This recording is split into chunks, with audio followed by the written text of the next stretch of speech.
Hello. Today I will be assembling this bed. This is an IKEA bed that I will be pronouncing TÄRNKULLEN. This is the double bed version, 200 centimeters by 140 centimeters, and it took me roughly an hour to get constructed with a tea break.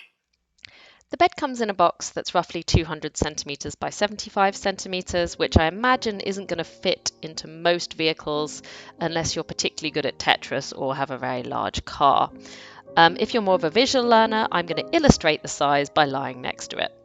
As you could probably tell, I'm a pretty small woman. I'm about 160 centimeters or 5'3", but I did manage to assemble this all by myself without any assistance with any lifting or any bashing. It is very possible. If you can lift the individual pieces, then there's no need to lift the whole bed at once. In this video, I'm only using the tools that come with the bed, plus a screwdriver. Well, I do suppose I also use the scissors that you can see on screen now. The instruction manual has 20 stages, some of which are so easy they don't really count, and others are definitely more puzzling, but I'll be going through all of them in this video. IKEA has also done us a little favour by sorting all the mystery parts into 3 plastic bags, and they've even labelled 2 of them. So naturally we're going to be starting with bag 1. So at step 1 we are laying out the headboard and the footboard. Fascinatingly, the headboard is actually made up of 2 pieces to make it extra high, and inserting the 4 smallest screws from bag 1 into the top central holes of each piece. As with all IKEA furniture, don't tighten the screws too tightly at first, so if you've messed it up, you can still go back. For some reason, I thought that my nice marble flooring could be scratched by the cheap young wood of this frame, so I started assembling on the box to protect the floor. While assembling this bed, one handy tip is that the black material edge is always going to be facing the ground. So that's a nice way of sort of understanding what is the top and what is the bottom of the bed. At stage 2, we slide on the 2 central metal thingies, which will ultimately hold the central beam.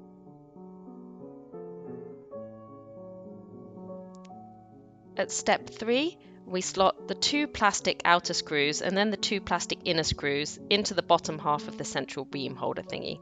These screws kind of hug each other to keep the beam holder thingy in place, and then we can tighten the screws from the upper part of the central beam thingy that we inserted at stage 2. Step 4 involves inserting the small wooden sticks into the inner holes on the left and right edges of the bed. These are the long planks.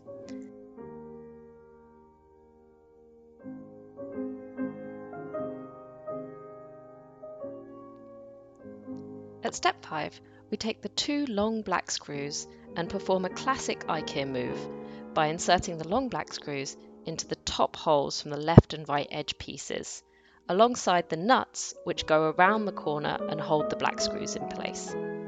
Once again, remember that the black Velcro material edge should face the floor.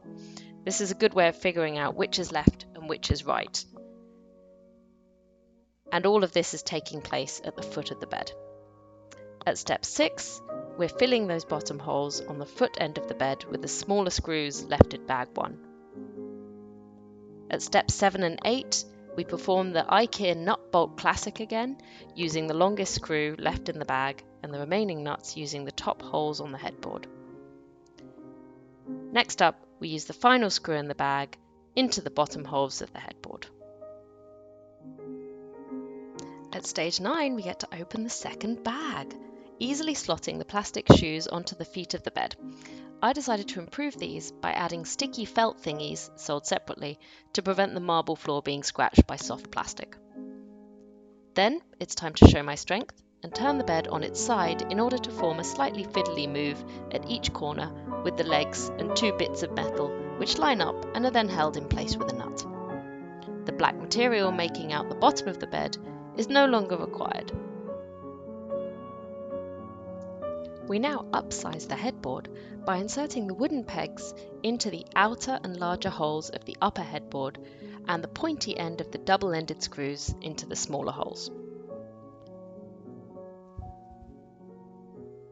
Step 14 tells us to push hard and ensure the 2 pieces are firmly married. Now we secure the headboard with a rounded piece of plastic. First slip on the nut, and then the rounded piece of plastic will slip on top. Slot the long plank of wood into the slotty thingies in the middle with the holes sticking up. Step 17, we push plastic grippy bits into the centre plank facing outwards, and step 18, the smaller plastic bits go into the right and left edges of the bed at the top and bottom. Step 19, we take 2 bits of metal and place the left curved bits into holes in the right and left bed sides and wrap the curved bit around the centre plank. Step 20 tells you to put the slats on the bed. I would actually recommend putting the cover on the headboard and the sides first. When you open the box for the cover, as I'm about to, the instructions say to put the cover on prior to the slats. So IKEA seems to have got caught in a time loop with these instructions. In fact, in this video, I'm time travelling myself, as the original package I ordered from IKEA didn't contain the slats which you need to buy separately. Learn from my mistakes. However, for the continuity of this video, I grabbed the green t-shirt out of the dirty laundry and put it on again. At the conclusion of this thrilling bed construction adventure, it's time to stick the cover to the headboard and then to the piece around the outside.